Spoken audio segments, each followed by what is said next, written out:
The Red Sox played 4 hours and 23 minutes of baseball tonight. It is the longest Red Sox game of the pitch clock era, and they played 4 hours and 22 minutes of that game without the lead. They took the lead for the first time all night on Caleb Durbin's walk-off single in the 13th inning. An improbable season. An incredible run highlighted by the game of the year. The Red Sox sweep the first-place Chicago White Sox. They refuse to lose. They refuse to die tonight. They've won 31 of 36 games, 50 home runs in those 36 games.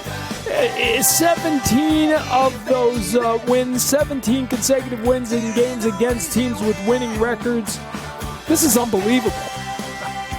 I don't even know what to say. I mean, it's you just keep finding ways to win.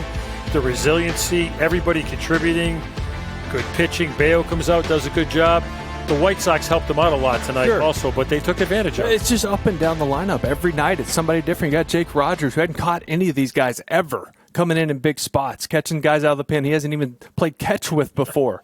It's a big sack fly. It's contagious in this clubhouse right now on a daily basis. They should not have won that game tonight. They shouldn't have, and they found a way. WB Mason Extra Innings Live, free next-day business delivery from your local hometown team. Go ahead. What do you got? I'm Tom Karen, JP Ricciardi, Will Middlebrooks, by the way. Those are wins you don't give back. I mean, a win is a win. It looks like a W in the win column, and it doesn't matter how pretty or ugly it is. It's 8 straight. It's their second 8 straight 8-game winning streak of the year. They had the 15-game, the franchise record, more than halfway to that. And why that? The Athletics are coming to town, who they just took care of out in Sacramento. They just swept, for the second time this year, the first-place Chicago White Sox. They're 6-0 against the White Sox. I'll tell you what, you might see the White Sox in the playoffs. I don't think they're that strong a team. But if you had a playoff series that was anything like tonight, I'm in for it. Give me the popcorn. That was Let's go. one of the better games I've seen in a long time. Long time. That was fun. It was only the third game in Major League Baseball this year to go beyond 12 innings. It's hard to. The pitch clock is here to keep these games from happening. Yeah, the clock, the ghost runner, zombie runner, whatever you call them, it just, you don't see this where it's just back and forth haymakers and going that far into the night. And a couple of things to take into consideration. It was really hot tonight. And you grind out 4-hour game. You really want to win that game. You really want to feel good about yourself. That's a great win. All right, again, 4 hours and 23 minutes before they took a lead in this game. They never led through 12 and a half innings. But they finally took that lead in the 13th inning. They kept coming from behind. They kept rallying.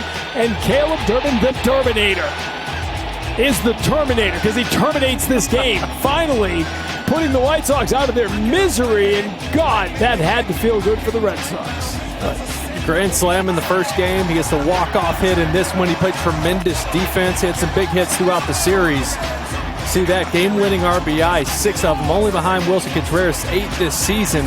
He's just a clutch player. He's a winning player. He's built to play in a place like Boston. And they took advantage of everything the White Sox didn't do well.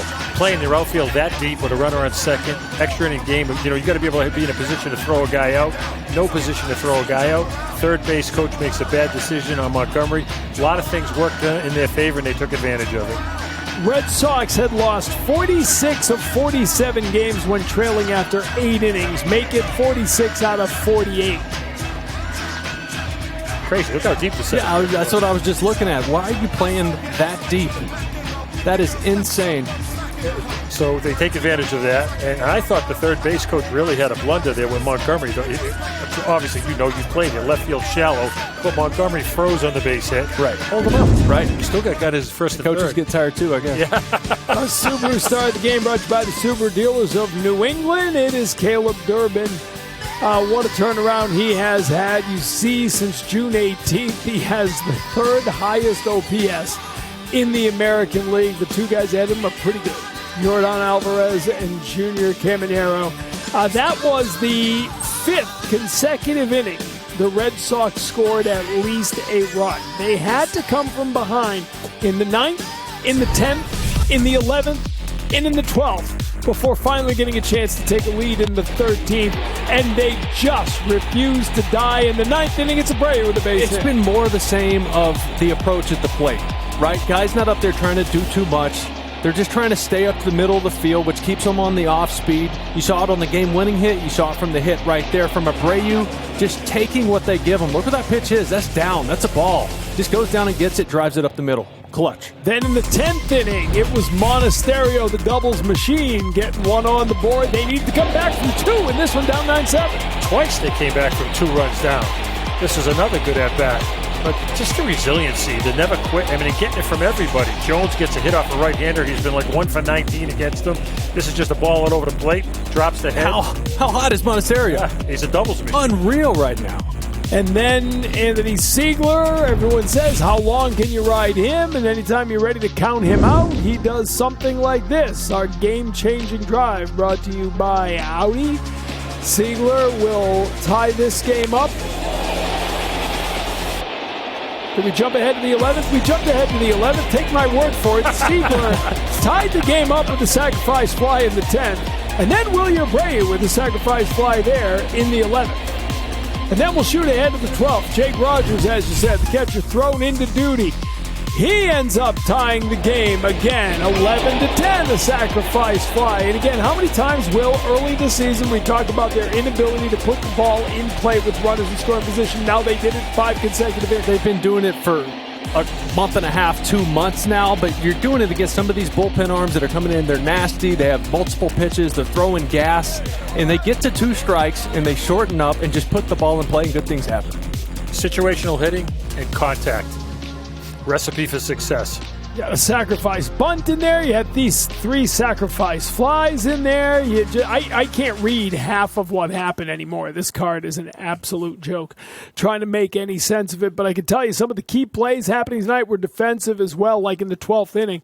Jaron Duran up throwing. And again, you said the White Sox didn't do a lot to win this game, even though they kept taking the lead. Like, this is a really bad set. He's out by a mile. I didn't understand the set at all. And sometimes the coaches are trying to do too much. They put themselves in the game a little bit too much. But watch him at second base. He freezes. Once he's frozen, you got to put your hands up and hold him up. Yeah, he froze because it was a short hop to shortstop. You want to make sure it wasn't caught.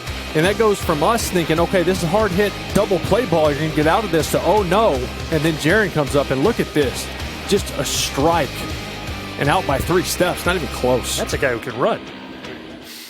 That's Bayo getting it done, by the way. The 9th pitcher of the game for the Red Sox. You have 8 in the bullpen. They used every single one of them after Suarez. And the value of Bayo, who gives you 2 innings, just a couple of nights after giving you a couple of innings, and all of a sudden Bayo's starting to find, I can be an impactful pitcher coming out of the bullpen. Yeah, and very much so, like a lot of his outings have been. The first inning, command not there, not a lot of feel for his pitches. And you're thinking, oh, okay, it's probably the grip. It's sweaty. It's humid. I get that.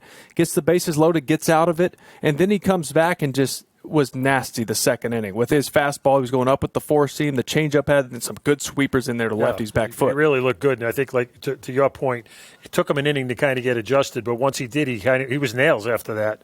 Well, the Red Sox win this one.